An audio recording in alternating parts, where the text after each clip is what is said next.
Bonjour à tous, bonjour Étienne et bienvenue sur France Plume Foot TV.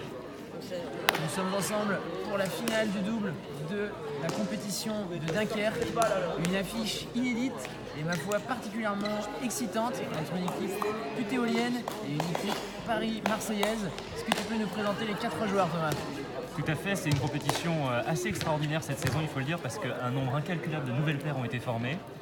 Et on trouve notamment sur le terrain aujourd'hui Yanis, qui nous vient de Marseille, qui est un des jeunes joueurs très prometteurs de la cité phocéenne, qui rejoint, il faut bien le dire, un des piliers parisiens, le grand Xavier, aussi bon en défense qu'en attaque.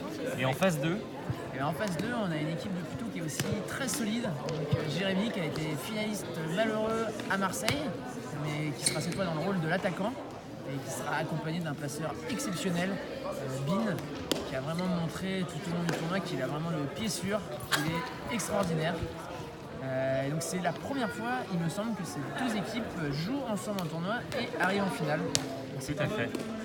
On peut parler un petit peu des demi-finales. La demi-finale, Bin-Jérémy a été, il faut le dire, un peu compliqué pour eux, puisque Jérémy a montré quelques faiblesses sur son service. C'est quelque chose qu'on va scruter pendant cette finale. Ouais, mais ils ont remporté quand même en 3-7 contre la paire des frères Chaplet, l'équipe numéro 1 de Dunkerque. C'était un très beau match, il faut bien le dire, parce qu'ils se sont aussi heurtés à une belle opposition.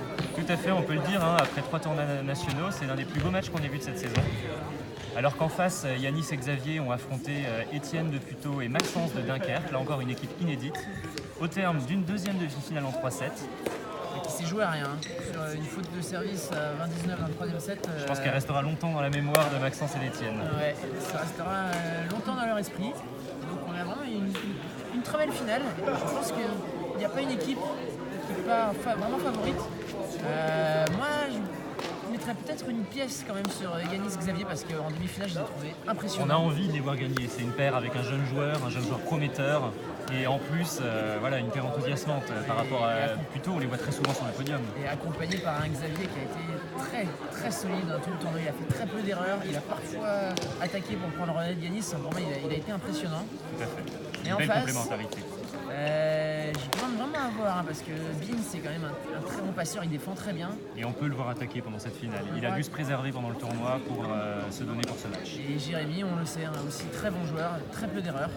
Donc on verra bien. Alors à tout à l'heure pour la finale.